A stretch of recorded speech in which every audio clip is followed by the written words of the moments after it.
ಬೇವ್ಸ್ of political science in rights or duties ಅಂತ ಕರಿತೀವಿ. ಇಲ್ಲಿ meaning of rights or historical background of rights ಅಂತ ಕರಿತಾ ಹೋಗ್ತೀವಿ. First one historical background of rights ಅಂತ ಕರಿತಾ ಹೋಗ್ತೀವಿ. Any political science concept or basic concept rights the major focus on any people the life time of need of or needful rights ಅಂತ ಕರಿತೀವಿ. ಅಂದರೆ ರಾಜ್ಯಶಾಸ್ತ್ರದ ಮೂಲ ಪರಿಕಲ್ಪನೆಯಲ್ಲಿ ಹಕ್ಕು ಅಂತಕ್ಕಂಥದ್ದು ಒಂದು ಪ್ರಧಾನವಾದದ್ದು. ಆ ಹಕ್ಕುಗಳಲ್ಲಿ ವ್ಯಕ್ತಿಯ ಅರ್ಥಪೂರ್ಣವಾದಂಥ ಜೀವನಕ್ಕೆ ಅತ್ಯವಶ್ಯಕ ಅಂತಕ್ಕಂಥದ್ದನ್ನು ಹೇಳ್ತಾರೆ. ಅಲ್ಲಿ ಯಾವುದೇ ಒಬ್ಬ ವ್ಯಕ್ತಿಗೆ ಸ್ವಾತಂತ್ರ್ಯ, ಸಮಾನತೆ ಮತ್ತು ಹಕ್ಕುಗಳು ಪ್ರಾಥಮಿಕವಾಗಿ ಅಥವಾ primary concept of liberty and rights or duties ಅಂತಕ್ಕಂಥದ್ದನ್ನು ಸಹ ನಾವು ಗಮನಿಸ್ತಾ ಹೋಗ್ತೀವಿ. ಈ ಹಕ್ಕುಗಳ ಪರಿಕಲ್ಪನೆಗೆ ಸಂಬಂಧಪಟ್ಟಂತೆ ರಾಜ್ಯಶಾಸ್ತ್ರದ ಪಿತಾಮಹ father of political science Aristotle ಅವರು ಸಹಜವಾಗಿ ಬದುಕಬಲ್ಲ ಜೀವನದಲ್ಲಿ ಉತ್ತಮವಾಗಿ ಬದುಕುವ ಜೀವದ ಬಗ್ಗೆ ಅವರು ಬಹಳ ಸ್ಪಷ್ಟವಾಗಿ ಹೇಳ್ತಾ ಹೋಗ್ತಾರೆ. ಅಂತ ಹೇಳಿದ್ರೆ the common lifes are best life system ಬಗ್ಗೆ ಅವರು ಅಥವಾ ಲೈಫ್ ಸ್ಟೈಲ್ ಬಗ್ಗೆ ಹೇಳ್ತಾ ಹೋಗ್ತಾರೆ. ಅವರು ಫ್ರೆಂಚ್ ಕ್ರಾಂತಿ ಮತ್ತು ಅಮೆರಿಕ ಕ್ರಾಂತಿಯನ್ನು ಸಹ ಹಕ್ಕುಗಳನ್ನು ನಾವು ಗಮನಿಸ್ಬೋದು. 17th century the universal of right concept, Europe American revolution and French revolution ಅಂತ ಕರಿತಾ ಹೋಗ್ತೀವಿ. ಇಲ್ಲಿ ಅವರು ಅದನ್ನು ಪ್ರತಿಪಾದಿಸ್ತಾ ಹೋಗ್ತಾರೆ.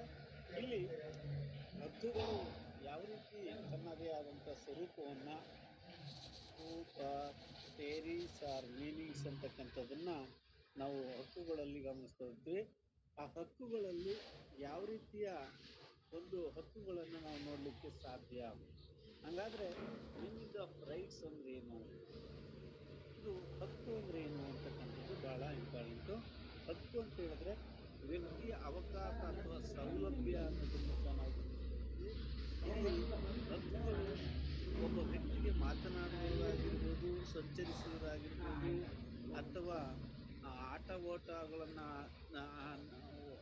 ಚಟುವಟಿಕೆಗಳಲ್ಲಿ ನಾವು ಗಮನಿಸ್ತಕ್ಕಂಥದ್ದಾಗಿರ್ಬೋದು, ನಿರ್ವಹಣೆ ಶೈಲಿ ಆಗಿರ್ಬೋದು, ಆಸ್ತಿ ಆಗಿರ್ಬೋದು, ಆಹಾರ ಆಗಿರ್ಬೋದು, ಆರೋಗ್ಯ ಆಗಿರ್ಬೋದು, ಇವುಗಳೆಲ್ಲವನ್ನೂ ಸಹ ನಾವು ಹಕ್ಕುಗಳ ನಿರ್ವಹಣೆಯಲ್ಲಿ ಅಥವಾ ಹಕ್ಕುಗಳ ಮಾನವ ನಿರ್ಮಿತ ಸಮಾಜದಲ್ಲಿ ಬದುಕುವ ಮಾನವನಿಗೆ ಸರ್ವ ಅವಕಾಶವನ್ನು ನೀಡುತ್ತದೆ ಹಕ್ಕುಗಳು ಅಂತ.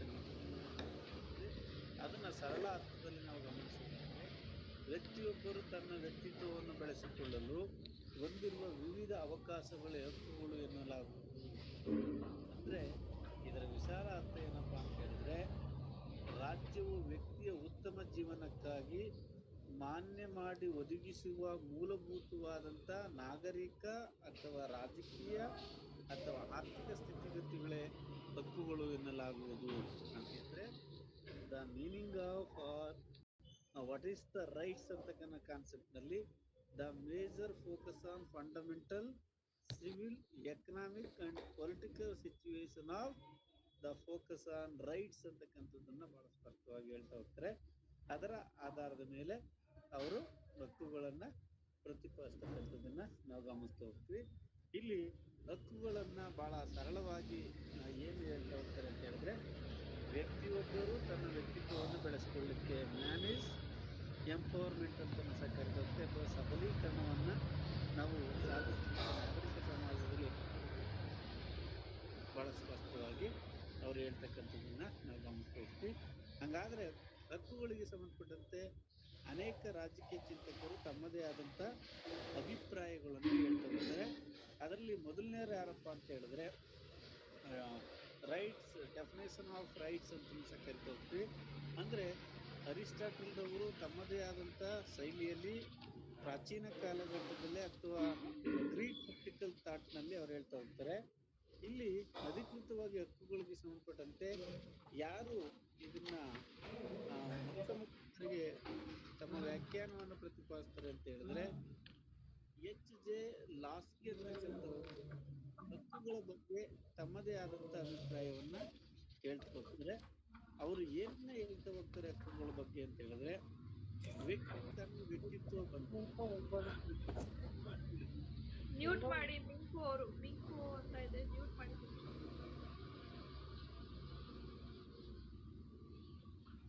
ಓಕೆ.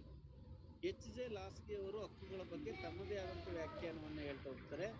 ವ್ಯಕ್ತಿ ತನ್ನ ವ್ಯಕ್ತಿತ್ವದ ಪರಿಪೂರ್ಣತೆಯನ್ನು ಹೊಂದಲು ನೆರವಾಗುವ ಸಾಮಾಜಿಕ ಸನ್ನಿವೇಶಗಳೇ ಹಕ್ಕುಗಳು ಅಂತ ಹೇಳ್ತಾರೆ. ಅಂತ ಹೇಳಿದ್ರೆ man perfect the possibility of social situation ಅಂತ ಹೇಳ್ತಾರೆ.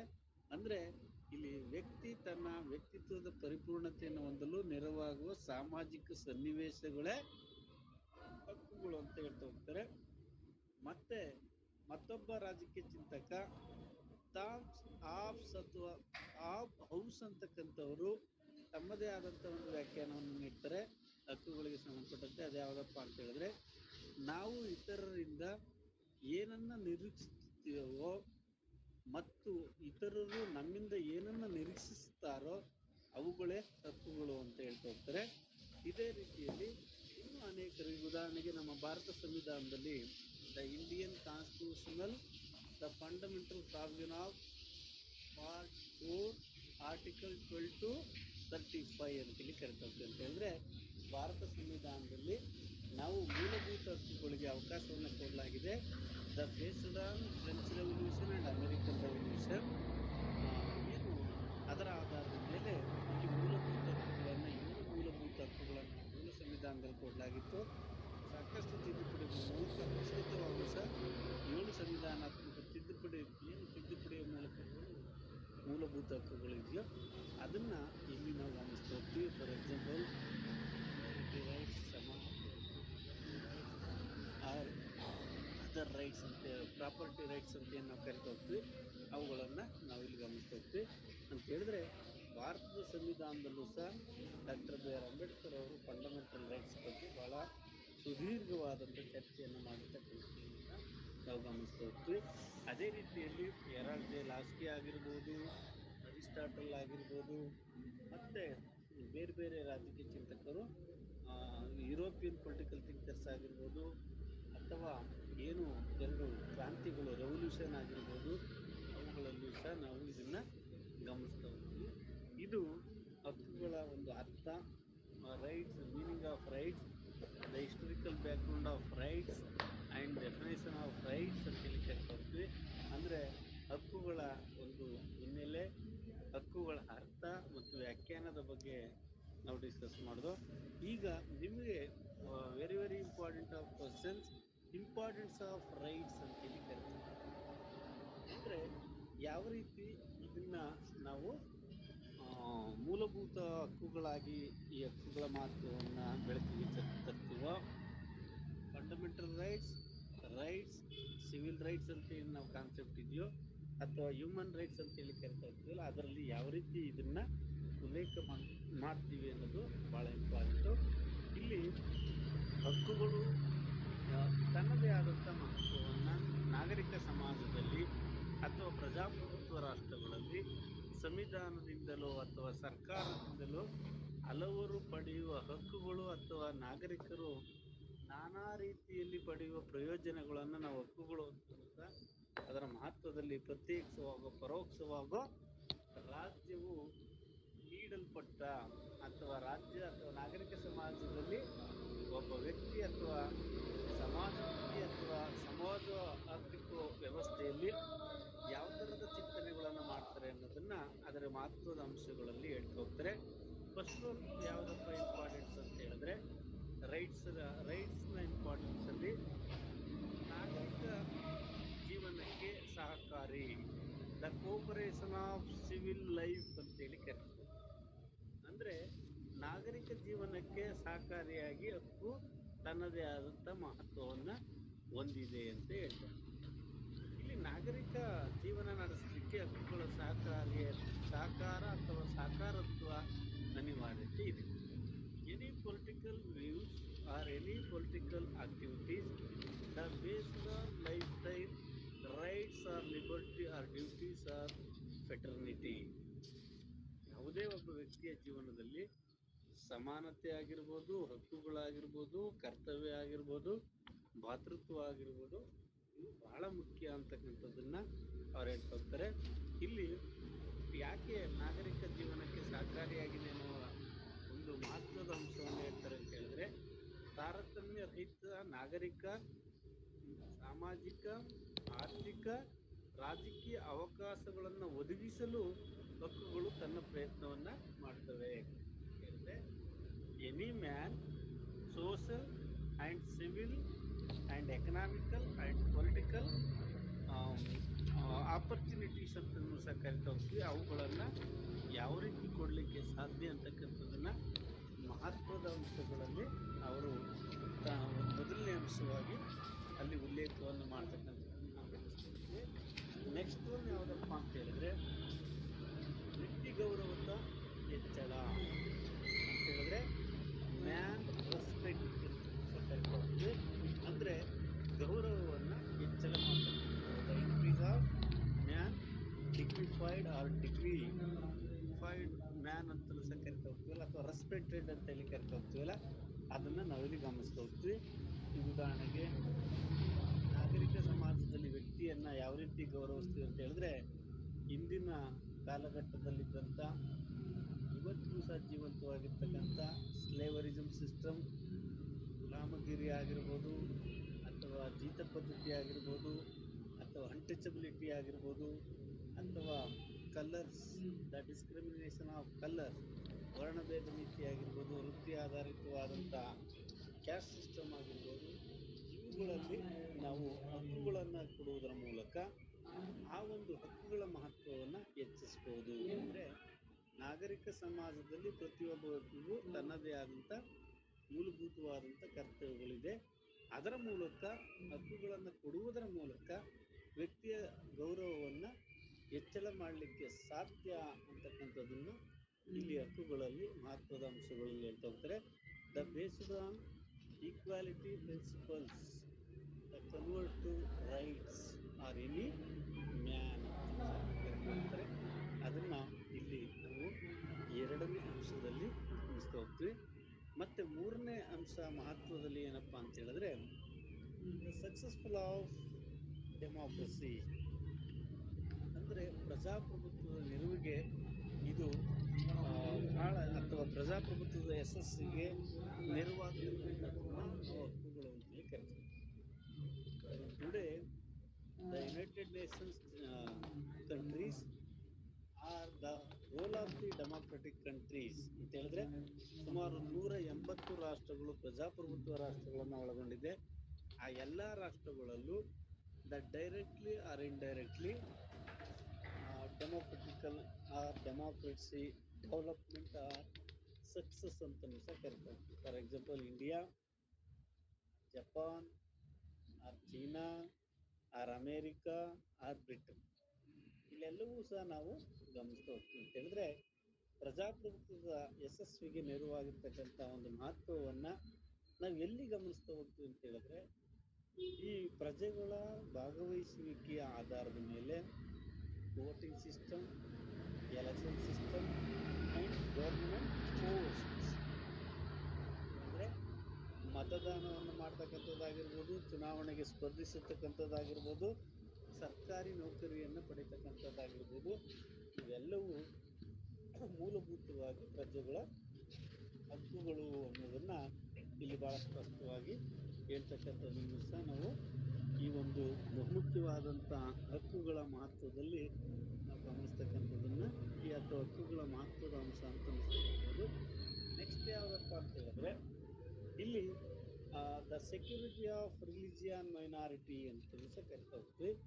ಅಂದರೆ ಅಲ್ಪಸಂಖ್ಯಾತರಿಗೆ ಭದ್ರತೆಯ ಭರವಸೆಯನ್ನು ಸಹ ನೀಡ್ತದೆ ಅನ್ನೋದು.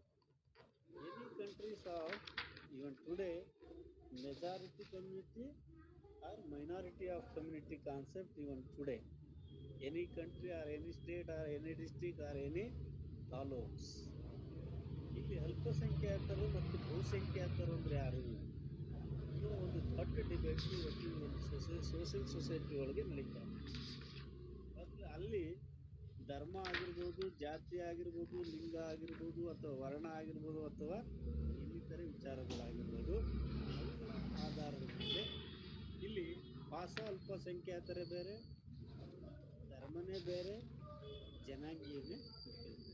ಇದರ ಆಧಾರದ ಮೇಲೆ ಅವ್ರು ಏನು ಮಾಡ್ತಾ ಹೋಗ್ತಾರೆ ಅಂತ ಹೇಳಿದ್ರೆ, ಕಾರಲ್ ಮಾರ್ಕ್ಸ್ ಅವರ ಸಿದ್ಧಾಂತ ಇಲ್ಲಿ ನೆನಪಿಗೆ ಬರ್ತದೆ. ಏನಪ್ಪ ಅಂತ ಹೇಳಿದ್ರೆ, ಉಳ್ಳವರು ಮತ್ತು ಇಲ್ಲದವರ ನಡುವೆ ನಡೀತಕ್ಕಂಥ ಸಂಘರ್ಷವನ್ನು ಅವರು ವರ್ಗ ಸಂಘರ್ಷ ಅಂತ ಹೇಳಿ ಕರಿತಾ ಹೋಗ್ತಾರಲ್ಲ, ಇಂತಹ ಸಂದರ್ಭದಲ್ಲಿ ಈ ಹಕ್ಕುಗಳು ಏನು ಮಾಡ್ತವೆ ಅಂತ ಹೇಳಿದ್ರೆ, ಅಲ್ಲಿ ಏನು ಇಲ್ಲದವರ ಒಂದು ಅಸ್ತಿತ್ವವನ್ನು ಅಥವಾ ಇಲ್ಲದವರ ಒಂದು ಅಸ್ಮಿತತೆಯನ್ನು ಕಾಪಾಡಲಿಕ್ಕೆ ಈ ಹಕ್ಕುಗಳು ಭಾಳ ಮುಖ್ಯ ಅಂತೇಳಿ, ಅದು ಯಾವುದೇ ರಾಷ್ಟ್ರ ಆಗಿರ್ಬೋದು ಅಥವಾ ಯಾವುದೇ ರಾಜ್ಯ ಆಗಿರ್ಬೋದು, ಅವರ ಒಂದು ರಕ್ಷಣೆಯನ್ನು ಅಥವಾ ಅವರ ಒಂದು ಭದ್ರತೆಯನ್ನು ಮಾಡ್ತಕ್ಕಂಥದ್ದು ನಮ್ಮೆಲ್ಲರ ಆದ್ಯ ಕರ್ತವ್ಯ ಅಂತಕ್ಕಂಥದ್ದು ಭಾಳ ಸ್ಪಷ್ಟವಾಗಿ ಹೇಳ್ತಾ ಹೋಗ್ತಾರೆ. ಇದರ ಮೂಲಕ ಮತ್ತೊಂದು ಆಯಾಮವನ್ನು ನಾವು ಗಮನಿಸ್ಬೋದು. ಏನಪ್ಪ ಅಂತ ಹೇಳಿದ್ರೆ, ಅಲ್ಲಿ ಈ ಹಕ್ಕುಗಳ ಮಹತ್ವದ ಮತ್ತೊಂದು ಅಂಶದಲ್ಲಿ ಯಾವುದನ್ನು ಗಮನಿಸ್ತಾ ಹೋಗ್ತೀವಿ ಅಂತ ಹೇಳಿದ್ರೆ, ಇಲ್ಲಿ ರಾಷ್ಟ್ರದ ಒಂದು ಸಮಗ್ರ ಅಭಿವೃದ್ಧಿಗೆ ಹಕ್ಕುಗಳ ಅವಶ್ಯಕತೆ ಇದೆ ಅನ್ನೋದು ಭಾಳ ಇಂಪಾರ್ಟೆಂಟ್ ಅಂತ ಹೇಳಿದ್ರೆ, ರಾಷ್ಟ್ರದ ಸಮಗ್ರತೆಯಲ್ಲಿ ಹಕ್ಕುಗಳನ್ನು ನಾವು ನೋಡ್ಬೋದು. ರಾಷ್ಟ್ರದ ಅಥವಾ ಕಂಟ್ರಿಯ ಯೂನಿವರ್ಸಲ್ ಡೆವಲಪ್ಮೆಂಟ್ ಗೋಲ್ಸ್ ಅಂತ ಏನು ನಾವು ಕರಿತೀವಿ, ಅದನ್ನು ಇಲ್ಲಿ ಮಹತ್ವದ ಅಂಶಗಳಲ್ಲಿ ನಾವು ಗಮನಿಸ್ತಾ ಹೋಗ್ತೀವಿ. ಯಾಕೆ ಮಹತ್ವದ ಅಂಶಗಳಲ್ಲಿ ನಾವು ಇದನ್ನು ಗಮನಿಸ್ತಾ ಹೋಗ್ತೀವಿ ಅಂತ ಹೇಳಿದ್ರೆ, ಹಕ್ಕುಗಳು ನಾಗರಿಕ ಸಮಾಜದಲ್ಲಿ ಭಾಳ ಮುಖ್ಯ ಅನ್ನೋದರ ಆಧಾರದ ಮೇಲೆ ಅದನ್ನು ನಾವು ಇಲ್ಲಿ ಅಭ್ಯಾಸ ಮಾಡೋದು. ಅದೇ ರೀತಿಯಲ್ಲಿ ಹಕ್ಕುಗಳು ಯಾವುದಕ್ಕೆ ಬೇಕು ಅಥವಾ ಹಕ್ಕುಗಳ ಅವಶ್ಯಕತೆ ಏನು ಅನ್ನೋದು ಬಹಳ ಇಂಪಾರ್ಟೆಂಟು. ಇಲ್ಲಿ ಹಕ್ಕುಗಳ ಅವಶ್ಯಕತೆಯನ್ನು TH ಗ್ರೀನ್ ಆಗಿರ್ಬೋದು, ಹೆರಾಲ್ಡ್ ಜೆ ಲಾಸ್ಕಿ ಆಗಿರ್ಬೋದು, ಅದೇ ರೀತಿಯಲ್ಲಿ ಅರಿಸ್ಟಾಟಲ್ ಆಗಿರ್ಬೋದು, ಇವರೆಲ್ಲರೂ ತಮ್ಮದೇ ಆದಂಥ ಒಂದು ವ್ಯಾಖ್ಯಾನವನ್ನು ಕೊಡುವುದರ ಮೂಲಕ ಹಕ್ಕುಗಳನ್ನು ಪ್ರತಿಪಾದಿಸ್ತಾ ಹೋಗ್ತಾರೆ. ಅದೇ ರೀತಿಯಲ್ಲಿ ಪ್ರಜಾಪ್ರಭುತ್ವದ ಯಶಸ್ವಿಗೆ ಆಗಿರ್ಬೋದು, ವ್ಯಕ್ತಿ ಗೌರವಕ್ಕೆ ಆಗಿರ್ಬೋದು, ಅಥವಾ ನಾಗರಿಕ ಸಮಾಜದ ಅಥವಾ ನಾಗರಿಕರ ಜೀವನ ನಡೆಸಬೇಕಾಗಿರ್ಬೋದು, ಅಥವಾ ಅಲ್ಪಸಂಖ್ಯಾತರ ಒಂದು ಏನು ರಕ್ಷಣೆಗೆ ಆಗಿರ್ಬೋದು, ಇವೆಲ್ಲವೂ ಏನಪ್ಪ ಅಂತ ಹೇಳಿದ್ರೆ ಬಹುಮುಖ್ಯವಾಗಿ ಹಕ್ಕುಗಳನ್ನು ಈ ಎಲ್ಲ ಆಯಾಮಗಳಲ್ಲಿ ಅಥವಾ ವಿವಿಧ ಹಂತಗಳಲ್ಲಿ ಏನು ಮಾಡಬಹುದಪ್ಪ ಅಂತ ಹೇಳಿದ್ರೆ, ಇದು ತನ್ನದೇ ಆದ ಮಹತ್ವವನ್ನು ಏನು ಹಕ್ಕುಗಳು ಮತ್ತು ಕರ್ತವ್ಯಗಳು ಒಂದು ನಾಣ್ಯದ ಎರಡು ಮುಖಗಳು ಅಂತೇಳಿ ಅದರ ಮೂಲಕವಾಗಿ ಈ ಹಕ್ಕುಗಳನ್ನು ನಾವು ಮಹತ್ವದ ಅಂಶಗಳಲ್ಲಿ ಗಮನಿಸ್ಬೋದು. ಅದು ನಾಗರಿಕ ಹಕ್ಕುಗಳಾಗಿರ್ಬೋದು, ನೈಸರ್ಗಿಕ ಹಕ್ಕುಗಳಾಗಿರ್ಬೋದು, ಶಾಸನಬದ್ಧವಾದಂಥ ಹಕ್ಕುಗಳಾಗಿರ್ಬೋದು, ಅಥವಾ ನೈತಿಕ ಹಕ್ಕುಗಳಾಗಿರ್ಬೋದು. ಇವುಗಳನ್ನು ನಾವು ಹಕ್ಕುಗಳ ವಿಧಗಳು ಅಂತಲೂ ಸಹ ಕರಿತಾ ಹೋಗ್ತೀವಿ. ಅಥವಾ ಕುಟುಂಬದ ಹಕ್ಕಾಗಿರ್ಬೋದು, ಜೀವಿಸುವ ಹಕ್ಕಾಗಿರ್ಬೋದು, ಅಭಿವ್ಯಕ್ತ ಸ್ವಾತಂತ್ರ್ಯ ಆಗಿರ್ಬೋದು, ಧಾರ್ಮಿಕ ಹಕ್ಕಾಗಿರ್ಬೋದು, ಸ್ವಾತಂತ್ರ್ಯದ ಹಕ್ಕಾಗಿರ್ಬೋದು, ಸಮಾನತೆ ಹಕ್ಕಾಗಿರ್ಬೋದು, ಇವುಗಳ ಆಧಾರದ ಮೇಲೆ ನಾವು ಹಕ್ಕುಗಳ ಮಹತ್ವವನ್ನು ನಾವು ಗುರುತಿಸಲಿಕ್ಕೆ ಸಾಧ್ಯ ಅಂತಕ್ಕಂಥದ್ದು. ಅದು ರಾಜ್ಯ ಆಗಿರ್ಬೋದು, ರಾಷ್ಟ್ರ ಆಗಿರ್ಬೋದು. ರಾಜ್ಯ ಅಥವಾ ರಾಷ್ಟ್ರದಲ್ಲಿ ನಾಗರಿಕ ಸಮಾಜದ ನಾಗರಿಕರಿಗೆ ನಾವು ಯಾವ ರೀತಿಯ ಒಂದು ಹಕ್ಕುಗಳನ್ನು ಕೊಡ್ತೀವಿ ಅನ್ನೋದು ಸಹ ಇಲ್ಲಿ ಬಹಳ ಮುಖ್ಯ. ಅದನ್ನು ಇವರು ಬಹಳ ಸ್ಪಷ್ಟವಾಗಿ ಹಕ್ಕುಗಳ ಒಂದು ಮಹತ್ವದಲ್ಲಿ ಅವರು ಬಹಳ ಸ್ಪಷ್ಟವಾಗಿ ಹೇಳ್ತಾ ಹೋಗ್ತಾರೆ. ಅದೇ ರೀತಿಯಲ್ಲಿ ಇವತ್ತು ಶಿಕ್ಷಣದ ಹಕ್ಕಾಗಿರ್ಬೋದು, ರಾಜಕೀಯ ಹಕ್ಕಾಗಿರ್ಬೋದು, ಕೌಟುಂಬಿಕ ಹಕ್ಕಾಗಿರ್ಬೋದು, ಉದ್ಯೋಗದ ಹಕ್ಕಾಗಿರ್ಬೋದು, ಈ ಥರ ಬೇರೆ ಬೇರೆ ಥರದ ಆಯಾಮದ ಹಕ್ಕುಗಳನ್ನು ನಾವು ನೋಡ್ತಾ ಹೋಗ್ತೀವಿ. ಎಲ್ಲಿ ಅಂತ ಹೇಳಿದ್ರೆ ಮಹತ್ವದ ಅಂಶಗಳಲ್ಲಿ. ಇಲ್ಲಿ ಯಾವುದೇ ಒಂದು ರಾಷ್ಟ್ರದಲ್ಲಿ ಅಥವಾ ಯಾವುದೇ ಒಂದು ರಾಜ್ಯದಲ್ಲಿ ಯಾವ ವ್ಯವಸ್ಥೆಯ ಆಧಾರದ ಮೇಲೆ ಹಕ್ಕುಗಳ ಮಾಡಿದ್ರೆ, ನಾನು ಹಿಂದಿನ ಕ್ಲಾಸಲ್ಲಿ ನಿಮ್ಗೆ ಹೇಳಿರ್ತೀನಿ ಅಂತ ಅಂದ್ಕೊಂಡಿದ್ದೀನಿ. ಯಾವುದೇ ಒಂದು ರಾಷ್ಟ್ರದ ಒಂದು ಸಂರಚನೆಯನ್ನು ಅಭ್ಯಾಸ ಮಾಡಲಿಕ್ಕೆ ಅಥವಾ any country of study first one social system, second one economical system, last one political system ಅಂತ ಕರಿತಾ ಹೋಗ್ತೀವಿ. ಇದರ ಆಧಾರದ ಮೇಲೆ ಪ್ರತಿಯೊಂದು ರಾಷ್ಟ್ರವನ್ನು ನಾವು ಅಭ್ಯಾಸ ಮಾಡೋದು. All countries of universal study the based on structure, social and economical and political. ಇದು ಆಧಾರದ ಮೇಲೆ ಅದೇ ಥರ ಈ ಸಮಾನತೆ ಆಗಿರ್ಬೋದು, ಸ್ವಾತಂತ್ರ್ಯ ಆಗಿರ್ಬೋದು, ಇವುಗಳನ್ನು ಸಹ ನಾವು ನಿರ್ಧರಿಸ್ತಾ ಹೋಗ್ತೀವಿ. ಅಲ್ಲಿ ನಿಮ್ಮ ಯೂನಿಟ್ ನಂಬರ್ 10ನಲ್ಲಿ ಇನ್ನೊಂದನ್ನ ಸ್ಪೆಸಿಫಿಕೇಶನ್ ಮಾಡಿದ್ದಾನೆ. ಅಲ್ಲಿ ಡ್ಯೂಟೀಸ್ ಮೀನಿಂಗ್ ಆ್ಯಂಡ್ ಇಂಪಾರ್ಟೆನ್ಸ್ ಅಂತ ಕೇಳಿದ್ದಾನೆ. ಕರ್ತವ್ಯಗಳ ಬಗ್ಗೆ ಅಷ್ಟೇನು ಕ್ವಶನ್ಸನ್ನು ಕೇಳಲ್ಲ, ಅದ್ರ ಬಗ್ಗೆ ಏನು ತಲೆ ಕೆಡಿಸ್ಕೊಳ್ಕೋಬೇಡಿ.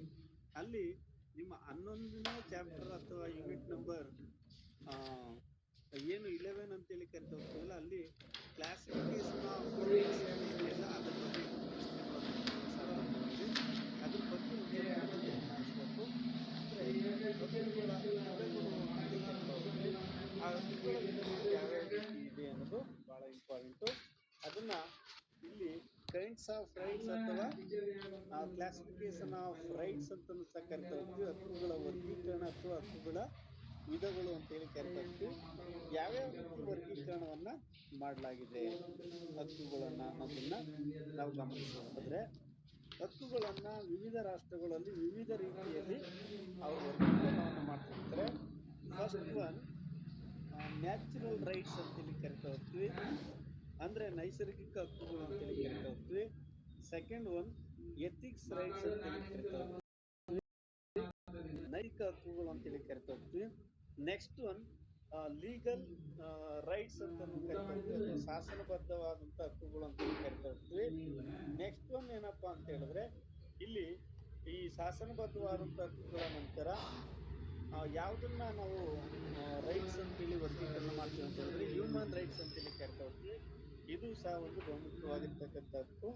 ಅದರಲ್ಲಿ ಹ್ಯೂಮನ್ ರೈಟ್ಸ್ ಆಗಿರ್ಬೋದು ಅಥವಾ ಇಲ್ಲಿ ಪಾಸಿಟಿವ್ ಆರ್ ನೆಗೆಟಿವ್ ರೈಟ್ಸ್ ಆಗಿರ್ಬೋದು, ಇವುಗಳನ್ನು ವರ್ಗೀಕರಣವನ್ನು ಮಾಡುವುದರ ಮೂಲಕ ನಾವು ಈ ಒಂದು ವರ್ಗೀಕರಣವನ್ನು ನಾವು ಗಮನಿಸ್ತಾ ಹೋಗ್ತೀವಿ. ಅಂತ ಹೇಳಿದ್ರೆ ಹಕ್ಕುಗಳನ್ನ ವರ್ಗೀಕರಣ ಮಾಡುವಾಗ ನಾವು 5-6 ಅಂಶಗಳನ್ನ ಗಮನದಲ್ಲಿಟ್ಟಿರ್ತೀವಿ. ಒಂದು ನೈಸರ್ಗಿಕ ಹಕ್ಕು, ಎರಡನೇದು ನೈತಿಕ ಹಕ್ಕು, ಮೂರನೇದು ಶಾಸನಬದ್ಧವಾದಂಥ ಹಕ್ಕು, ಮತ್ತೆ ನಾಲ್ಕನೇದು ಏನಪ್ಪಾ ಅಂತ ಹೇಳಿದ್ರೆ ಮಾನವ ಹಕ್ಕುಗಳು ಅಥವಾ ಹ್ಯೂಮನ್ ರೈಟ್ಸ್ ಅಂತೇಳಿ ಕರಿತಾ ಹೋಗ್ತೀವಿ.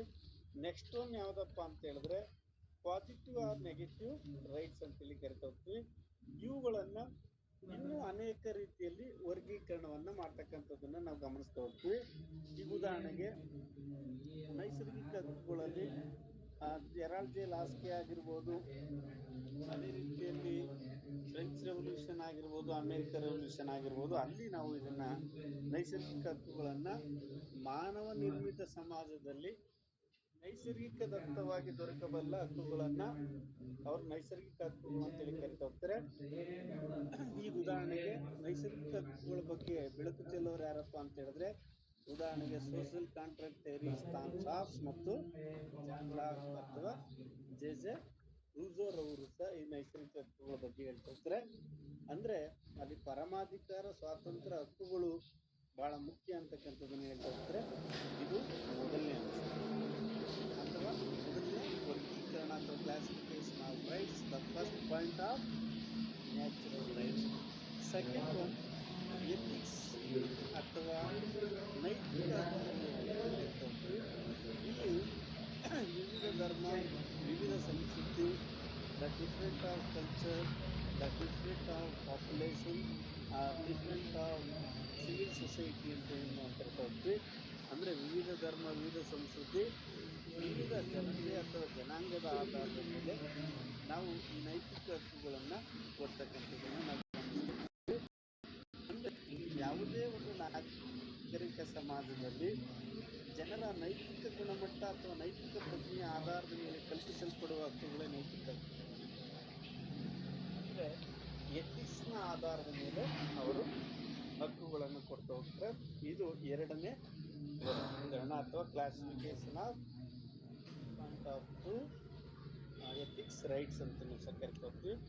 ನೆಕ್ಸ್ಟ್ ಮೂರನೇದು ಯಾವುದಪ್ಪ ಅಂತ ಹೇಳಿದ್ರೆ ಶಾಸನಬದ್ಧವಾದ ಹಕ್ಕುಗಳು, ಅಂದ್ರೆ ಲೀಗಲ್ ಕಮಿಟ್ ಆಫ್ ರೈಟ್ಸ್ ಅಂತ ಸಹ ಕರಿತಾ ಹೋಗ್ತೀವಿ ಅಥವಾ ಲೀಗಲ್ ರೈಟ್ಸ್ ಅಂತೇಳಿ ಕರಿತೀವಿ. ಇಲ್ಲಿ ರಾಜ್ಯವು ತನ್ನ ಪ್ರಜೆಗಳಿಗೆ ಕಾನೂನಿನ ಮೂಲಕ ಒದಗಿಸುವ ಹಕ್ಕುಗಳೇ ಶಾಸನಬದ್ಧ ಹಕ್ಕುಗಳು. State or nation or international, the role of the rights concept ಅಂತಲೂ ಸಹ ಕರಿತಾ ಹೋಗ್ತೀವಿ. ಅಂತ ಹೇಳಿದ್ರೆ ಯಾವುದೇ ಒಂದು ರಾಜ್ಯ ಅಥವಾ ರಾಷ್ಟ್ರ ಅಥವಾ ಅಂತಾರಾಷ್ಟ್ರೀಯ ಮಟ್ಟದಲ್ಲಿ ಪ್ರಜೆಗಳಿಗೆ ಲಾ ಅಂಡ್ ಆರ್ಡರ್ಸ್ ಅಥವಾ ರೂಲ್ ಆಫ್ ದಿ ಲಾ ಅಥವಾ ಆರ್ಡರ್ಸ್ ಅಂತ ಏನು ಕರಿತೀವಿ ಅದರ ಮೂಲಕ ಏನು ಕೊಡ್ತಾ ಹೋಗ್ತಾರೆ ಅಥವಾ ಲೀಗಲ್ ಒಪಿನಿಯನ್ ಅಂತಲೂ ಸಹ ಕರಿತಾ ಹೋಗ್ತೀವಿ. ಅದರ ಮೂಲಕ ಕಾನೂನುಗಳನ್ನು ಒದಗಿಸ್ತಕ್ಕಂಥದ್ದನ್ನು ನಾವು ಗಮನಿಸ್ತಾ ಹೋಗ್ತೀವಿ. ಈ ಉದಾಹರಣೆಗೆ ಭಾರತೀಯ ಸಂವಿಧಾನದಲ್ಲಿ ಹಾರ್ಟ್ ಅಂಡ್ ಸೋಲ್ ಅಂತಕ್ಕಂಥ ಕರಿತಕ್ಕಂಥ ಆರ್ಟಿಕಲ್ ಯಾವುದಪ್ಪ ಅಂತ ಹೇಳಿದ್ರೆ ಅದು 32.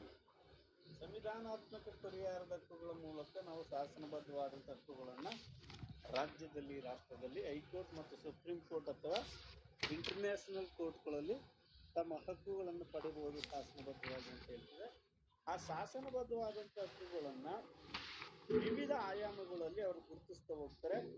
ಅದರಲ್ಲಿ ಪಾಯಿಂಟ್ ಎ ಅಂತೇಳಿ ಕರಿತಾ ಹೋಗ್ತೀವಿ, ಸಿವಿಲ್ ರೈಟ್ಸ್ ನಾಗರಿಕ ಹಕ್ಕುಗಳು ಅಂತೇಳಿ ಕರಿತಾ ಹೋಗ್ತೀವಿ.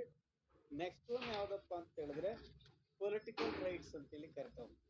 ಇವನ್ today any democratic countries the major activities are rights, political rights ಅಂತ ಸಹ ಕರಿತಾ ಹೋಗ್ತೀವಿ. ಇದನ್ನ ನಾವು ರಾಜಕೀಯ ಹಕ್ಕುಗಳು ಅಂತೇಳಿ ಕರಿತಾ ಹೋಗ್ತೀವಿ, ಡಿ ಅಥವಾ ಪಾಯಿಂಟ್ ಬಿ ಅಂತೇಳಿ ಕರಿತಾ ಹೋಗ್ತೀವಿ, ಪೊಲಿಟಿಕಲ್ ರೈಟ್ಸ್ ಅಥವಾ ರಾಜಕೀಯ ಹಕ್ಕುಗಳು.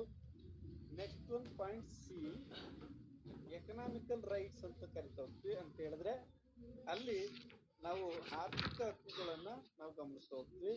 ಆ ಆರ್ಥಿಕ ಹಕ್ಕುಗಳನ್ನ ಯಾವ ರೀತಿ ನಾವು ವರ್ಗೀಕರಣ ಮಾಡ್ತೀವಿ ಅಂತ ಹೇಳಿದ್ರೆ ಇವನ್ ಟುಡೇ ಪ್ರಾಪರ್ಟಿ ರೈಟ್ಸ್, ಆಸ್ತಿಯ ಹಕ್ಕು, ಇದನ್ನ ನಾವು ಮೂಲಭೂತ ಹಕ್ಕಾಗಿ 1950ರಲ್ಲಿ ಅಳವಡಿಸ್ಕೊಂಡಿದ್ದೋ. ಅದನ್ನು 1976 ಮತ್ತು 78ರ ಸಂದರ್ಭದಲ್ಲಿ 42 ಮತ್ತು 44ನೇ ಸಂವಿಧಾನಾತ್ಮಕ ತಿದ್ದುಪಡಿಯಲ್ಲಿ ಅದನ್ನು ರದ್ದುಪಡಿಸಿರ್ತಕ್ಕಂಥದ್ದನ್ನು ಸಹ ನಾವು ಗಮನಿಸ್ತಾ ಹೋಗ್ತೀವಿ. ಅದರ ಆಧಾರದ ಮೇಲೆ ನಾಗರಿಕ ಹಕ್ಕುಗಳಲ್ಲಿ ಈ ಅಥವಾ ಏನು ಆರ್ಥಿಕ ಹಕ್ಕುಗಳಲ್ಲಿ ಈ ಆಸ್ತಿ ಹಕ್ಕು ಸಹ ಭಾಳ ಇಂಪಾರ್ಟೆಂಟು. ಈ ಆರ್ಥಿಕ ಹಕ್ಕುಗಳ ಜೊತೆಯಲ್ಲಿ ಮತ್ತೊಂದು ಬಹುಮುಖ್ಯವಾದಂಥ ಹಕ್ಕು ಡಿ ಅಂತೇಳಿ ಕರಿತಾ ಹೋಗ್ತೀವಿ. ಅದನ್ನ ಪಾಯಿಂಟ್ ಆಫ್ ಡಿ ಅಂತೇಳಿ ಕರಿತಾ ಹೋಗ್ತೀವಿ, fundamental rights. What is the fundamental rights? ಮೂಲಭೂತ ಹಕ್ಕುಗಳು ಅಂದ್ರೆ ಏನು? ಇದು ನಾಗರಿಕ ಸಮಾಜದಲ್ಲಿ ನಾಗರಿಕ ಪ್ರಜೆಗಳಿಗೆ ಮೂಲಭೂತವಾಗಿ ಕೊಡ್ತಕ್ಕಂಥ ಹಕ್ಕುಗಳನ್ನು ನಾವು ಗಮನಿಸ್ತಾ ಹೋಗ್ತೀವಿ. ಅಂದರೆ ಫಂಡಮೆಂಟಲ್ ರೈಟ್ಸ್ ಅಲ್ಲಿ education rights, or equality rights, or liberty rights ಅಂತ ಏನು ನಾವು ಕರಿತಾ ಹೋಗ್ತೀವಿ, ಅವುಗಳನ್ನು ಸಹ ಅವರು ಕೊಡ್ತಕ್ಕಂಥದ್ದನ್ನ ನಾವು ಗಮನಿಸ್ತಾ ಹೋಗ್ತೀವಿ. ಅದರ ಆಧಾರದ ಮೇಲೆ ನಾವು ಈ ಹಕ್ಕುಗಳನ್ನ ಕೊಡ್ತಾ ಹೋಗ್ತೀವಿ. ಮತ್ತೆ ಇನ್ನೊಂದು ಬಹುಮುಖ್ಯವಾಗಿರ್ತಕ್ಕಂಥ 4ನೇ ಒಂದು ಹಕ್ಕುಗಳ ವರ್ಗೀಕರಣ ಯಾವುದಪ್ಪ ಅಂತ ಹೇಳಿದ್ರೆ ಸಕಾರಾತ್ಮಕ, ಪಾಸಿಟಿವ್ ಅಂಡ್ ನೆಗೆಟಿವ್ ರೈಟ್ಸ್ ಅಂತೇಳಿ ಕರಿತೀವಿ. ಇಲ್ಲಿ ಯಾವುದೇ ಒಂದು ಸರ್ಕಾರ ತನ್ನ ಪ್ರಜೆಗಳ ಆಳ್ವಿಕೆಯಲ್ಲಿ 2 ರೀತಿಯ ಒಂದು ಪಾಸಿಟಿವ್ ರೈಟ್ ಅಂದ್ರೆ ಸಕಾರಾತ್ಮಕ ಮತ್ತು ನಕಾರಾತ್ಮಕವಾದಂಥ ಒಂದು ಹಕ್ಕುಗಳನ್ನ ವೆಲ್ಫೇರ್ ಸ್ಟೇಟ್ನಲ್ಲಿ ನಾವು ಗಮನಿಸ್ತಾ ಹೋಗ್ತೀವಿ. ಅಂತ ಹೇಳಿದ್ರೆ ಕಲ್ಯಾಣ ರಾಜ್ಯದಲ್ಲಿ ಇವುಗಳನ್ನ ಗಮನಿಸ್ತಾ ಹೋಗ್ತೀವಿ. ಅಂದ್ರೆ evolution of man, for example ಶಿಕ್ಷಣ ಮತ್ತು ಆರೋಗ್ಯ ಮತ್ತು ಅಲ್ಲಿ ಉದ್ಯೋಗ ಮತ್ತು ನಿರುದ್ಯೋಗ, ವೃದ್ಧರು ಮತ್ತು ಅಂಗವಿಕಲರು ಅಂತ ಏನು ನಾವು ಕರಿತಾ ಹೋಗ್ತೀವಿ. ಅಲ್ಲಿ ಸಕಾರಾತ್ಮಕವಾಗಿ ಸರ್ಕಾರಗಳು ಪ್ರಜೆಗಳ ಒಂದು ಪ್ರಗತಿಯೊಡನೆ ದೇಶದ ಆಶಯವನ್ನು ಹೊಂದತಕ್ಕಂಥದ್ದಿದೆಯಲ್ಲ ಅದನ್ನ ನಾವು ಸಕಾರಾತ್ಮಕ ಹಕ್ಕುಗಳಲ್ಲಿ ಸಾರ್ವತ್ರಿಕ ಸ್ವರೂಪದಲ್ಲಿ ಯಾವ ರೀತಿ ಸಾಧಿಸಲಿಕ್ಕೆ ಸಾಧ್ಯ. ಇವತ್ತು ಏನು ನಕಾರಾತ್ಮಕ ಸ್ವಾತಂತ್ರ್ಯ ಆಗಿರ್ಬೋದು ಅಥವಾ ನಕಾರಾತ್ಮಕ ಹಕ್ಕುಗಳಾಗಿರ್ಬೋದು ಅಥವಾ ಸಕಾರಾತ್ಮಕ ಹಕ್ಕುಗಳಾಗಿರ್ಬೋದು ಅವುಗಳನ್ನ ಇಲ್ಲಿ ಇವತ್ತು ಸರ್ಕಾರವನ್ನು ಟೀಕಿಸುವುದು ಸಹ ಅಥವಾ ಅವುಗಳನ್ನು ಪ್ರಶ್ನಿಸುವುದು ಸಹ ಸಕಾರಾತ್ಮಕವಾಗಿ ನಕಾರಾತ್ಮಕವಾಗಿ 2 ಆಯಾಮಗಳನ್ನು ಮೈಕ್ರೋ ಇದರಲ್ಲಿ 2 ಬರ್ತವೆ. ಒಂದು ಮೊಬೈಲ್ ಅಂತ ಬರುತ್ತೆ, ಮೊಬೈಲ್ ಕಿತ್ಕೊಂಡು ಅಥವಾ ಒಂದು ಮೈಕ್ರೋ ಫೋನ್ ಮಾತಾಡೋದು ಮೈಕ್ರೋಫೋನ್ ನಮ್ಮ ಮೈಕ್ರೋ ಬಂದ್ ಮಾಡಿದ್ರೆ ಬಂದ್ ಮಾಡಿದ್ರೆ ಇವರು ಕ್ಲಾಸ್ ಹಿಡಿದು ಅದು ಬಂದವು ನಮ್ಮನ್ನು ನೋಡಿ ಸ್ವಾತಂತ್ರ್ಯವನ್ನ ಯಾವುದೇ ಮಿತಿಗಳನ್ನು ಹೊಂದದೆ ಅನುಭವಿಸುವ ಸ್ವಾತಂತ್ರ್ಯವನ್ನ ನಾವು ನಕಾರಾತ್ಮಕ ಅಂತ ಹೇಳಿದ್ರೆ ನನಗೆ ರೈಟ್ಸ್ ಅವರು ಆ ರೈಟ್ಸನ್ನು ಅಪರಿಮಿತವಾಗಿ ಬಳಸುವಂತಿಲ್ಲ, ಅದನ್ನು ಸಹ ಸಕಾರಾತ್ಮಕ ಮತ್ತು ನಕಾರ ಅಂತ ಹೇಳಿದ್ರೆ positive negative positive rights and negative rights ಹೇಳ್ತಾ ಹೋಗ್ತಾರೆ. ಅಂದ್ರೆ ಅದನ್ನ ನಾವು ವರ್ಗೀಕರಣದಲ್ಲಿ ನೋಡ್ತಾ ಹೋಗ್ತೀವಿ. ಕ್ಲಾಸಿಫಿಕೇಶನ್ ಆಫ್ ರೈಟ್ಸ್ ಅಲ್ಲಿ ಮತ್ತೊಂದು ಬಹುಮುಖ್ಯವಾಗಿರ್ತಕ್ಕಂಥದ್ದು ಯಾವ್ದಪ್ಪ ಅಂತ ಹೇಳಿದ್ರೆ, even today the universal or popularity of rights, human rights. ಇಲ್ಲಿ ಮಾನವ ಹಕ್ಕುಗಳು ಯಾವ ರೀತಿ ಮಾನವರಿಗಾಗಿ ನಿಗದಿಪಡಿಸಲಾಗಿದೆ. ಫ್ರೆಂಚ್ ಕ್ರಾಂತಿ ಮತ್ತು ಅಮೆರಿಕ ಕ್ರಾಂತಿಗಳು ಮಾನವ ಹಕ್ಕುಗಳಿಗೆ ಬಹುಮುಖ್ಯವಾದಂಥ ಕ್ರಾಂತಿಕಾರಕವಾದಂಥ ಕ್ರಾಂತಿಗಳು. ಇಲ್ಲಿ 17ನೇ ಶತಮಾನ ಆಗಿರ್ಬೋದು ಅಥವಾ 18ನೇ ಶತಮಾನ ಆಗಿರ್ಬೋದು, 19ನೇ ಶತಮಾನ ಆಗಿರ್ಬೋದು, 18th century or 17th century or 19th century ಅಂತಿದೆ 21st century. ಇಲ್ಲಿ ಮಾನವ ಹಕ್ಕುಗಳು ಯಾವುದೇ ಲಿಂಗ ಭೇದವಿಲ್ಲದೆ, ಜಾತಿ ಭೇದವಿಲ್ಲದೆ, ವರ್ಣ ಭೇದವಿಲ್ಲದೆ, ಧರ್ಮ ಭೇದವಿಲ್ಲದೆ, ಭಾಷೆ ಭೇದವಿಲ್ಲದೆ, ಯಾವುದೇ ತಾರತಮ್ಯವನ್ನು ಮಾಡದೆ ನಾಗರಿಕ ಸಮಾಜದಲ್ಲಿ ಅಥವಾ ನಾಗರಿಕ ಪ್ರಜೆಗೆ ನೀಡ್ತಕ್ಕಂಥ ಹಕ್ಕುಗಳನ್ನೇ ನಾವು ಮಾನವ ಹಕ್ಕುಗಳು ಅಂತ ಕರಿತಾ ಹೋಗ್ತೀವಿ. ಇದನ್ನ ಡಿಸೆಂಬರ್ 10ರಂದು 1948ರಲ್ಲಿ ಸಾರ್ವತ್ರಿಕ ಘೋಷಣೆಯನ್ನು ಮಾಡ್ತಾ ಹೋಗ್ತಾರೆ ವಿಶ್ವಸಂಸ್ಥೆ. ಅಲ್ಲಿ 30 ಹಕ್ಕುಗಳನ್ನು ಮಾನವ ಹಕ್ಕುಗಳಾಗಿ ಸಾರ್ವತ್ರಿಕವಾಗಿ ಘೋಷಣೆ ಮಾಡ್ತಾರೆ. ಅದಕ್ಕೆ ಕಾರಣ ಬ್ರಿಟನ್ನ ಎಲಿಜಬೆತ್ ರಾಣಿಯವರ ಏನು ಹಕ್ಕುಗಳ ಸನ್ನಿಧತೆ ಅಥವಾ ಮ್ಯಾಗ್ನಾ ಕಾರ್ಟ್ ಅಥವಾ ರೈಟ್ಸ್ ಆಫ್ ಮ್ಯಾಗ್ನಾ ಕಾರ್ಟ್ ಅಂತೇಳಿ ಕರಿತಾ ಹೋಗ್ತೀವಲ್ಲ, ಅದರ ಆಧಾರದ ಮೇಲೆ ಈ ಮಾನವ ಹಕ್ಕುಗಳನ್ನು ಮಾನವ ಸಮಾಜದಲ್ಲಿ ಬದುಕುವ ಮಾನವರಿಗೆ ಸಾಮಾಜಿಕವಾಗಿ, ಆರ್ಥಿಕವಾಗಿ, ರಾಜಕೀಯವಾಗಿ ಹಕ್ಕುಗಳನ್ನು ವರ್ಗೀಕರಣವನ್ನು ಮಾಡುವುದರ ಮೂಲಕ 30 ಹಕ್ಕುಗಳನ್ನು ಮಾನವ ಹಕ್ಕುಗಳಲ್ಲಿ ಸಾರ್ವತ್ರಿಕವಾಗಿ ಘೋಷಣೆ ಮಾಡ್ತಾ ಹೋಗ್ತಾರೆ. ಇದರ ಆಧಾರದ ಮೇಲೆ ಇವತ್ತು ಸಹ ನಾವು ಪ್ರತಿ ವರ್ಷ ಡಿಸೆಂಬರ್ 10ರಂದು ಅಂತಾರಾಷ್ಟ್ರೀಯ ಮಾನವ ಹಕ್ಕುಗಳ ದಿನಾಚರಣೆಯನ್ನು ಸಹ ನಾವು ಮಾಡ್ತಾ ಇರ್ತಕ್ಕಂಥದ್ದನ್ನು ನಾವು ಇವೆಲ್ಲ ಹಕ್ಕುಗಳ ವರ್ಗೀಕರಣದಲ್ಲಿ ಬರ್ತಕ್ಕಂಥದ್ದು ಅಂತ ಹೇಳಿದ್ರೆ, ಉದಾಹರಣೆಗೆ ಮಾನವ ಹಕ್ಕುಗಳಾಗಿರ್ಬೋದು, ಸಕಾರಾತ್ಮಕ ಮತ್ತು ನಕಾರಾತ್ಮಕ ಹಕ್ಕುಗಳಾಗಿರ್ಬೋದು, ಅದೇ ರೀತಿಯಲ್ಲಿ ಏನು ನೈಸರ್ಗಿಕ ಹಕ್ಕುಗಳಾಗಿರ್ಬೋದು, ನೈತಿಕ ಹಕ್ಕುಗಳಾಗಿರ್ಬೋದು, ಶಾಸನಬದ್ಧವಾದಂಥ ಹಕ್ಕುಗಳಾಗಿರ್ಬೋದು, ಇವುಗಳನ್ನು ನಾವು ವರ್ಗೀಕರಣವನ್ನು ಮಾಡ್ತಕ್ಕಂಥದ್ದು. ಇಲ್ಲಿ ಪ್ರತಿಯೊಬ್ಬ ಮನುಷ್ಯನಿಗೂ ಅಥವಾ ಪ್ರತಿಯೊಬ್ಬ ಮಾನವನಿಗೂ ತನ್ನದೇ ಆದಂಥ ಹಕ್ಕುಗಳು ಬೇಕು ಅಂತಕ್ಕಂಥದ್ದನ್ನು ಸಹ ಹೇಳ್ತಾರೆ. ಅದೇ ರೀತಿಯಲ್ಲಿ ಇಲ್ಲಿ ಥಿಯರೀಸ್ ಆಫ್ ರೈಟ್ಸ್ ಅಂತಕ್ಕಂಥದ್ದು ಸಹ ನಿಮ್ಮ ಸಿಲೆಬಸ್ನಲ್ಲಿದೆ. ಆ ಥಿಯರೀಸ್ ಆಫ್ ರೈಟ್ಸ್ನಲ್ಲಿ ನಿಮಗೆ ಯಾವ್ಯಾವ ಥಿಯರೀಸ್ಗಳಿದೆ ಅನ್ನೋದನ್ನು ಮಾತ್ರ ಹೇಳ್ತೀನಿ, ಅದನ್ನು ವಿವರಣೆಯನ್ನು ಹೇಳಲ್ಲ. ಇಲ್ಲಿ ಥಿಯರೀಸ್ ಆಫ್ ರೈಟ್ಸ್ನಲ್ಲಿ theories of natural rights and legal rights and historical rights and social welfare rights and ideological theories of rights ಅಂತೇಳಿ ಕರಿತಾ ಹೋಗ್ತಾರೆ. ಅಂದರೆ ಹಕ್ಕುಗಳಲ್ಲಿ ಹಕ್ಕುಗಳನ್ನು ಸಿದ್ಧಾಂತದ ಮೂಲಕ ಪ್ರತಿಪಾದಿಸತಕ್ಕಂಥದ್ದನ್ನು ನಾವು ಗಮನಿಸ್ತಾ ಹೋಗ್ತೀವಿ. ಅದರಲ್ಲಿ ನೈಸರ್ಗಿಕ ಹಕ್ಕುಗಳಾಗಿರ್ಬೋದು, ಅದೇ ರೀತಿಯಲ್ಲಿ ಐತಿಹಾಸಿಕ ಹಕ್ಕುಗಳಾಗಿರ್ಬೋದು, ಅದೇ ರೀತಿಯಲ್ಲಿ ಒಂದು ಕಾನೂನುಬದ್ಧವಾದಂಥ ಹಕ್ಕುಗಳಾಗಿರ್ಬೋದು, ಅದೇ ರೀತಿಯಲ್ಲಿ ಏನು ಒಂದು ಕಲ್ಪನಾತ್ಮಕವಾದಂಥ ಹಕ್ಕುಗಳಾಗಿರ್ಬೋದು, ಮತ್ತು ಕಲ್ಯಾಣ ರಾಜ್ಯದ ಹಕ್ಕುಗಳಾಗಿರ್ಬೋದು, ಇವುಗಳನ್ನು ಸಿದ್ಧಾಂತದ ಮೂಲಕ ಪ್ರತಿಪಾದಿಸ್ತಾ ಹೋಗ್ತಾರೆ.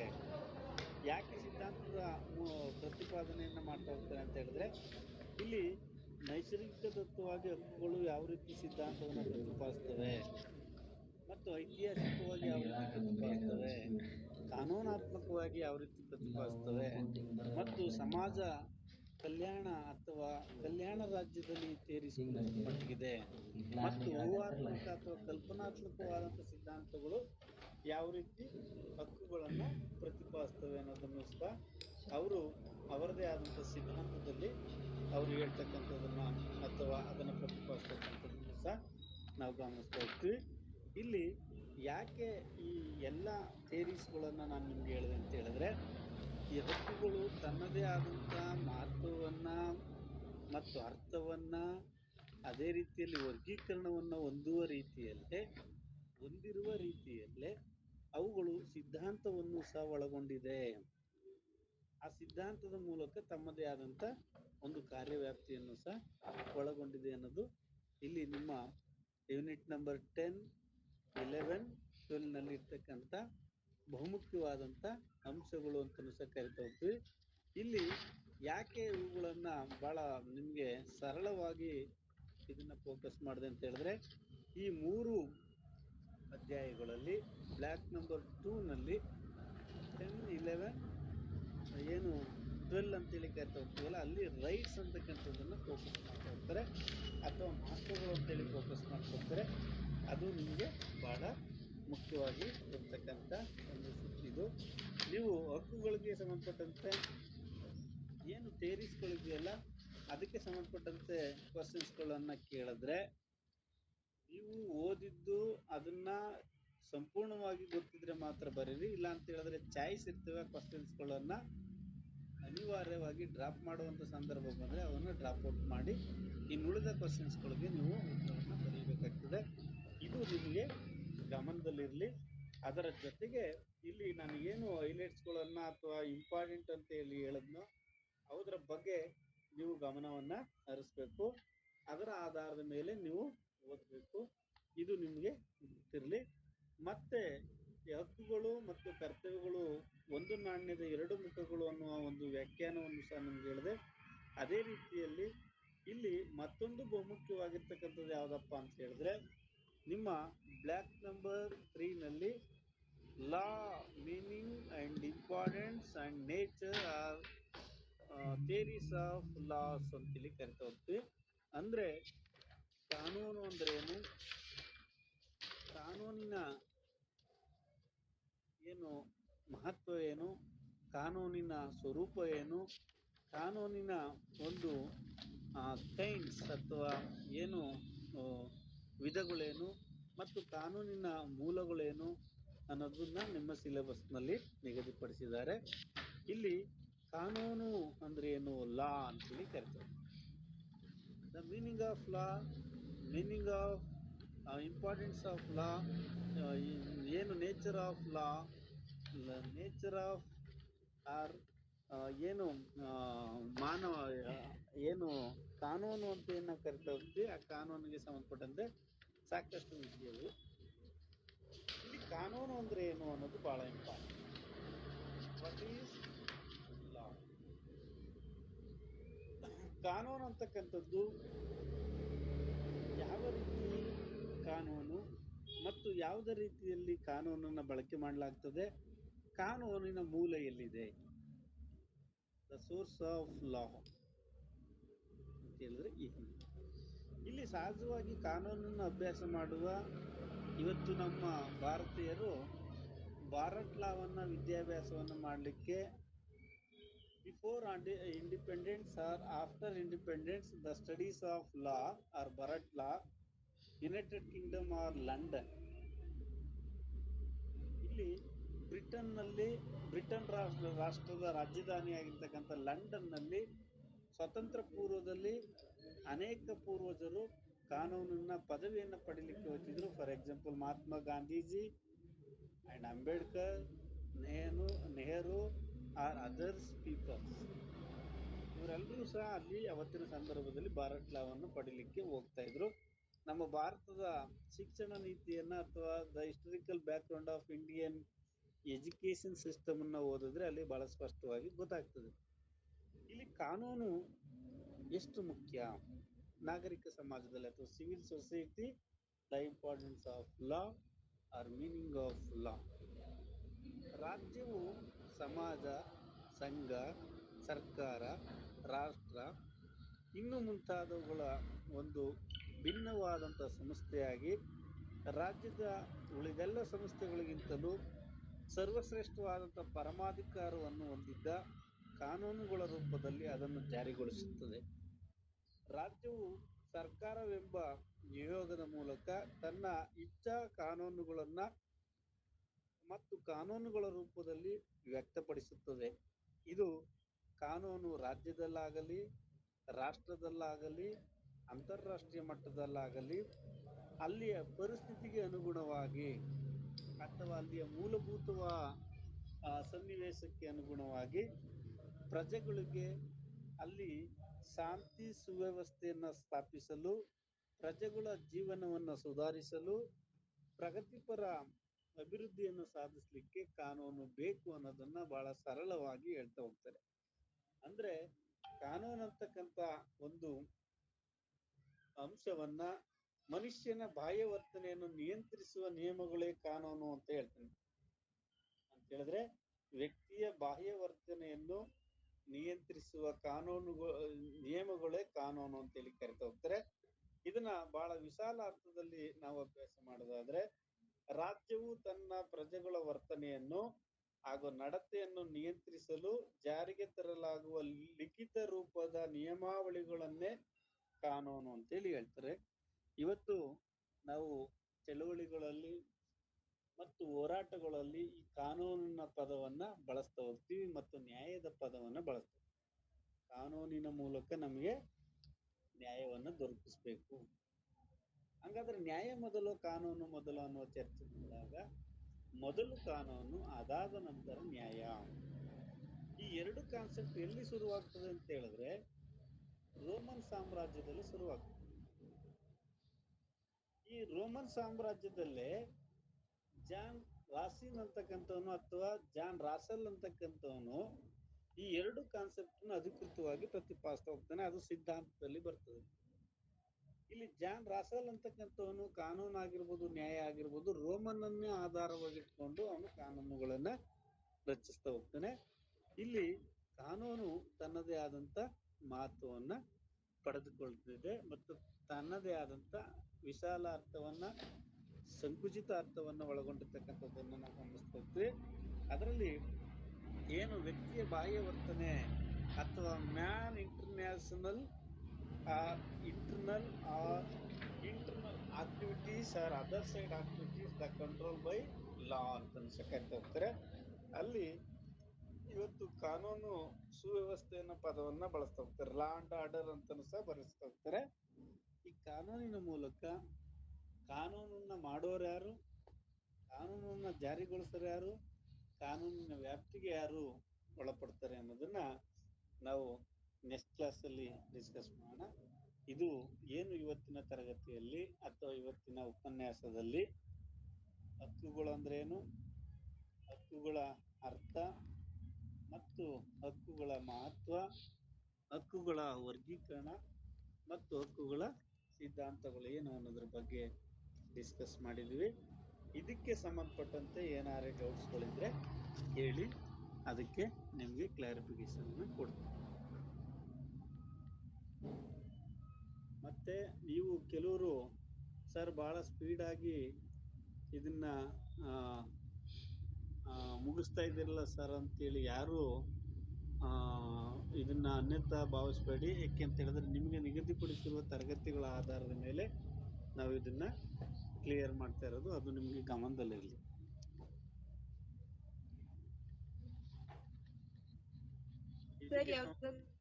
ಹೇಳಿ. ಹಲೋ, ಹೇಳಿ ಹೇಳಿ. ಹಲೋ, ಹೇಳಿ ಹೇಳಿ. ರಾಜಕೀಯಕ್ಕೆ ಸಂಬಂಧಿಸಿದಂತೆ ರಾಜಕೀಯ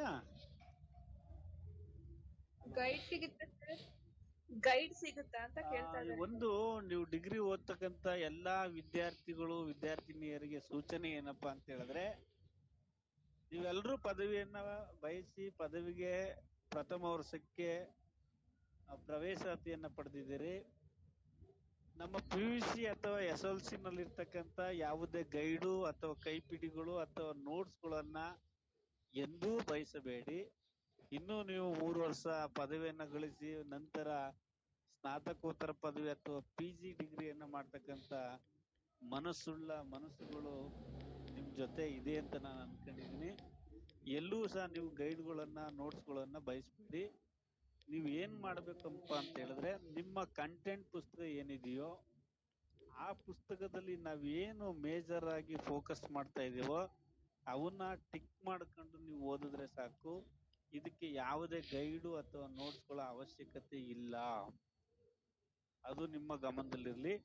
ಹೆಚ್ಚಿನ ಮಾಹಿತಿಗಾಗಿ ನೀವು ಓದ್ತೀನಿ ಅಂತ ಹೇಳಿದ್ರೆ deep studies of political science other author books reading or writing ಅಂತೇಳಿ ಕರಿತಾ ಹೋಗ್ತೀವಿ. ಅಂತ ಹೇಳಿದ್ರೆ ನೀವು ಹೆಚ್ಚು ಓದಬೇಕು ಅಂತ ಹೇಳಿದ್ರೆ ಒಳ್ಳೊಳ್ಳೆ ಪುಸ್ತಕಗಳನ್ನ ನಿಮ್ಮ ಕಂಟೆಂಟ್ ಅಲ್ಲೇ ಬರ್ದಿದ್ದಾರೆ ಅಥವಾ ನಿಮ್ಮ ಕಂಟೆಂಟ್ ಪುಸ್ತಕದಲ್ಲೇ ಅಲ್ಲಿ ಹೇಳಿದ್ದಾರೆ. For example D Basu, for example H M. Rajashekar, K J. Suresh or other books, H M. Rajashekar ಈ ತರದ ಪುಸ್ತಕಗಳು ಬಂದಿದ್ದಾರೆ.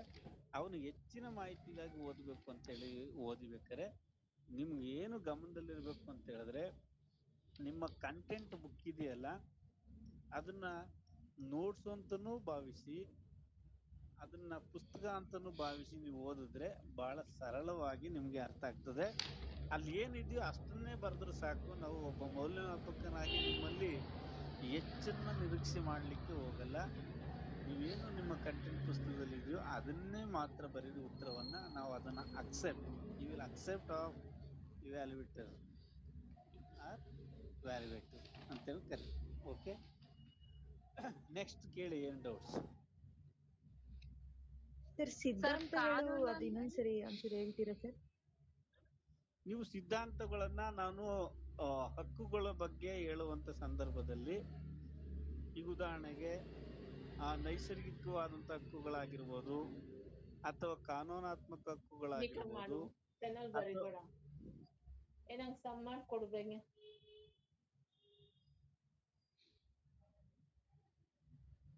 ಇಲ್ಲಿ ಸೋಷಿಯಲ್ ವೆಲ್ಫೇರ್ ಆಗಿರ್ಬೋದು, ಲೀಗಲ್ ಆಗಿರ್ಬೋದು, ನ್ಯಾಚುರಲ್ ರೈಟ್ಸ್ ಆಗಿರ್ಬೋದು, ಇವುಗಳ ಬಗ್ಗೆ ನಾವು ಏನನ್ನ ಹೇಳಿದೆ ಅಂತ ಹೇಳಿದ್ರೆ ಇವಿಷ್ಟೆಲ್ಲ ಸಿದ್ಧಾಂತಗಳು ಹಕ್ಕುಗಳ ಸಿದ್ಧಾಂತದ ಬಗ್ಗೆ ಬೆಳಕು ಚೆಲ್ತೇವೆ ಅಂತ ಹೇಳಿದೆ.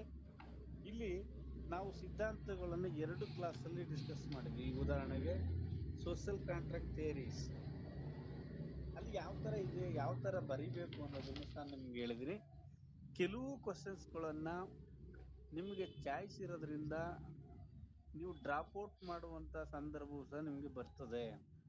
ಇಲ್ಲಿ ನಾವು ಪ್ರೀವಿಯಸ್ ಕ್ವಶನ್ ಪೇಪರ್ ಅಥವಾ ನಾವು ಏನು ಇಂಪಾರ್ಟೆಂಟ್ಸ್ ಅಂತ ಹೇಳಿರ್ತೀವೋ ಅಷ್ಟನ್ನ ಓದ್ಕೊಂಡ್ರೆ ಸಾಕು. ನಿಮ್ಗೆ 80 ಮಾರ್ಕ್ಸ್ ಏನಿದೆಯೋ ಆ 80 ಮಾರ್ಕ್ಸ್ಗೆ 80 ಮಾರ್ಕ್ಸ್ಗೂ ಬರೆಯುವಂತ ಸಾಧ್ಯತೆಗಳು ಇದೆ, ಬರೀಬಹುದು. ಓಕೆ, ಸಿದ್ಧಾಂತಗಳ ಬಗ್ಗೆ ಜಾಸ್ತಿ ತಲೆ ಕೆಡಿಸ್ಕೊಳಕ್ ಹೋಗ್ಬೇಡಿ. ನೀವು ಸಿದ್ಧಾಂತಗಳ ತಲೆ ಕೆಡಿಸ್ಕೊಳಕ್ ಹೋದ್ರೆ the different of theories, rights and liberty and state concept or evolution of state. ಇಲ್ಲಿ ರಾಜ್ಯದ ಉಗಮದ ಸಿದ್ಧಾಂತಗಳಾಗಿರ್ಬೋದು, ರಾಜ್ಯದ ಸ್ವರೂಪ ಆಗಿರ್ಬೋದು, ಪರಮಾಧಿಕಾರ ಆಗಿರ್ಬೋದು, ಹಕ್ಕುಗಳ ಬಗ್ಗೆ ಡಿಫರೆಂಟ್ ಆಫ್ ಥಿಯರೀಸ್ಗಳಿದೆ. ನಿಮಗೆ ಕನ್ಫ್ಯೂಸಸ್ ಆಗ್ತದೆ. ಆ ಕನ್ಫ್ಯೂಸ್ ಆಗಂತ ಕಂಟೆಂಟ್ ನ ಓದಕ್ಕೆ ಹೋಗ್ಬೇಡಿ, ಯಾಕೆಂದ್ರೆ ನಿಮಗೆ ಚಾಯ್ಸ್ ಇದೆ. ಆ ಚಾಯ್ಸ್ ನಲ್ಲಿ ಯಾವ ಸರಳ ಎನ್ನಿಸುತ್ತದೋ ಅಥವಾ ಯಾವುದು ಈಜಿ ಅನಿಸ್ತದೋ ಅದೇ ಪ್ರಶ್ನೆಯನ್ನ ಆಯ್ಕೆ ಮಾಡಿಕೊಂಡು ಅದಕ್ಕೆ ಚೆನ್ನಾಗಿ ಉತ್ತರವನ್ನ ಬರೀರಿ. ನಿಮ್ಗೆ ಅಂಕಗಳು ಉತ್ತಮವಾದಂತ ಅಂಕಗಳು ಸಿಗ್ತದೆ.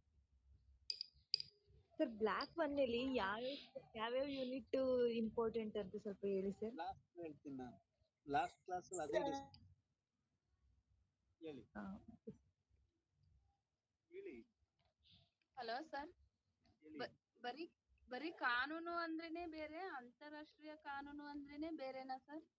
ಹೌದು ಹೌದು, ಅದು ರಾಜ್ಯಕ್ಕೆ ಬೇರೆ ತರ ಇರ್ತದೆ, ರಾಷ್ಟ್ರಕ್ಕೆ ಬೇರೆ ತರ ಇರ್ತದೆ, ಅಂತಾರಾಷ್ಟ್ರೀಯ ಮಟ್ಟದಲ್ಲೇ ಬೇರೆ ತರ ಇರ್ತದೆ. ಅಸೈನ್ಮೆಂಟ್ ಅಲ್ಲಿ ಬರೀ ಕಾನೂನ್ ಬಗ್ಗೆ ಕೇಳಿದ್ರು ಸರ್, ನನ್ಗೆ ಬಹಳ ಕನ್ಫ್ಯೂಷನ್ ಆಯ್ತು ಸರ್ ಈ ಕ್ವಶನ್. ಆಮೇಲೆ ಇನ್ನೊಂದು ನಿಮ್ಗೆ ಗಮನದಲ್ಲಿರ್ಲಿ, ಅಸೈನ್ಮೆಂಟ್ ಅಲ್ಲಿ ಕೊಟ್ಟಿರ್ತಕ್ಕಂಥ ಪ್ರಶ್ನೆಗಳ ಬಗ್ಗೆ ಒಂದ್ ಸ್ವಲ್ಪ ಹೆಚ್ಚು ಗಮನ ಇರಲಿ. ನಿಮ್ಗೆ ಅಸೈನ್ಮೆಂಟ್ ಗಳು ಕೊಟ್ಟಿರೋದು ಮತ್ತು ಪ್ರೀವಿಯಸ್ ಕ್ವಶನ್ಸ್ ಅವೆರಡು ನಿಮ್ಗೆ ಗಮನದಲ್ಲಿರ್ಲಿ. ಓಕೆ, ಬರೀ ಕಾನೂನು ಅಂತ ಕೇಳಿದಾಗ ಬರೀ ಕಾನೂನಿನ ಬಗ್ಗೆ ಮಾತ್ರ ಬರೆಯೋದು, ಅಂತಾರಾಷ್ಟ್ರೀಯ ಮಾತ್ರ ಬರೀಬೇಕು. ಇಲ್ಲ ಇಲ್ಲ, ಅದು ಡಿಫರೆಂಟ್ ಆಫ್ ಲಾಸ್ ಗಳು ಬರ್ತದೆ, ಅದ್ರಲ್ಲಿ ಮುಂದೆ ಹೇಳ್ತೀನಿ ನಾನು. ಕಾನೂನಿನ ವಿಧಗಳಲ್ಲಿ ಹೇಳ್ತೀನಿ ಅದನ್ನ.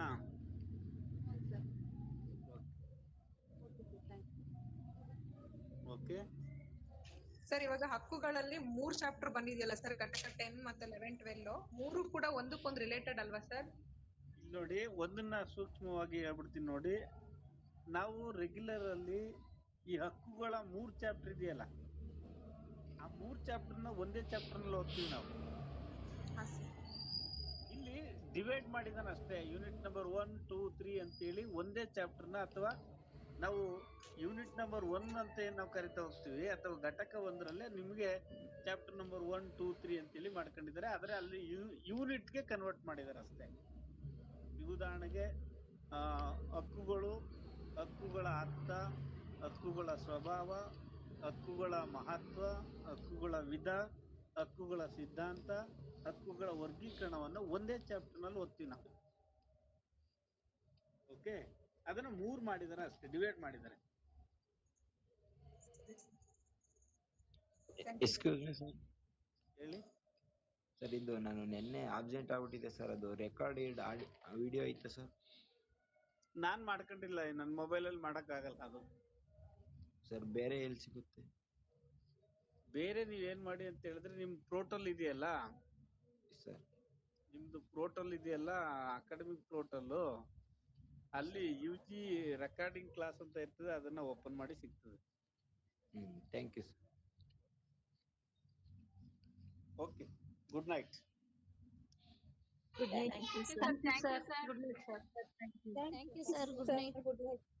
Thank you sir.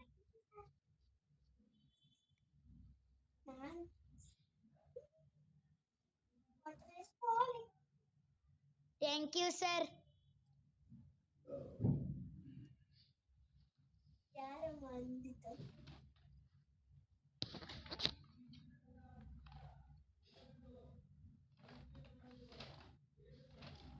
ಕ್ಲಾಸ್ ಯಾರು ರೆಕಾರ್ಡ್ ಮಾಡಿಲ್ವಾ?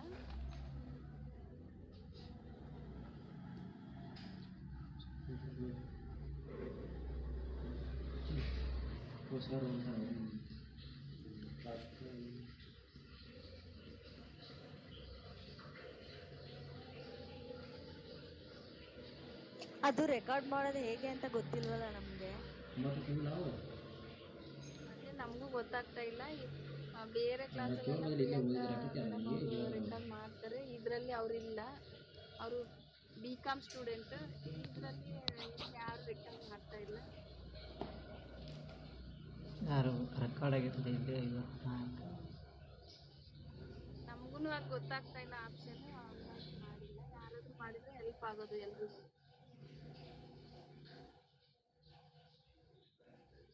ಪ್ರಕಾಶ್ ಬ್ರೋನು ಇಲ್ವಾ? ಹೊರಟೋದ್ರಾ ಪ್ರಕಾಶ್ ಬ್ರೋ?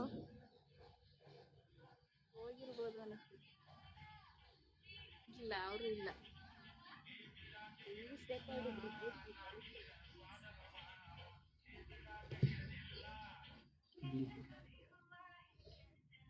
ಅದೇ ಅವ್ರನ್ನ ಕೇಳ್ಕೊಂಡ್ ನಾಳೆ ಹೇಗ್ ಮಾಡೋದು ಅಂತ ಮಾಡ್ಕೋಬೇಕಷ್ಟೇ ನಾವೇ. ಸ್ಕ್ರೀನ್ ರೆಕಾರ್ಡ್ 9ಕ್ಕೆ ಮುಗಿರ್ಬೇಕು. ಯಾಕೆ ಯಾರಾದ್ರೂ ಹೆಲ್ಪ್ ತಗೊಂಡು ಟ್ರೈ ಮಾಡಿ. ಸ್ಕ್ರೀನ್ ರೆಕಾರ್ಡ್ ಮಾಡಿದ್ರೆ ಏನಾಗೋದು? ಯಾಕಂದ್ರೆ ಲಾಸ್ಟ್ ಇಂಪಾರ್ಟೆಂಟ್ ಯಾವ ಕ್ವಶನ್ಗಳು ಅಂತೆಲ್ಲ ಹೇಳ್ತಿರ್ತಾರಲ್ಲ ಲಾಸ್ಟ್ ಕ್ಲಾಸಲ್ಲಿ, ಅದಾದ್ರೂ ನಮ್ಗೆ ಕ್ಲಾಸ್ ಕೇಳಿದವ್ರಿಗಾದ್ರೂ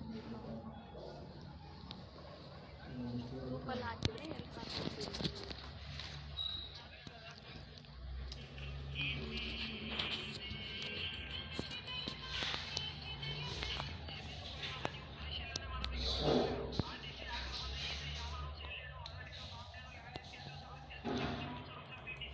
ನಾಳೆ ಕೇಳ್ಕೊಂಡ್ ಮಾಡ್ಕೊಳ್ಳೋಣ ಬಿಡಿ. ಆಯ್ತು, ಬಾಯ್ ಫ್ರೆಂಡ್ಸ್. Okay bye.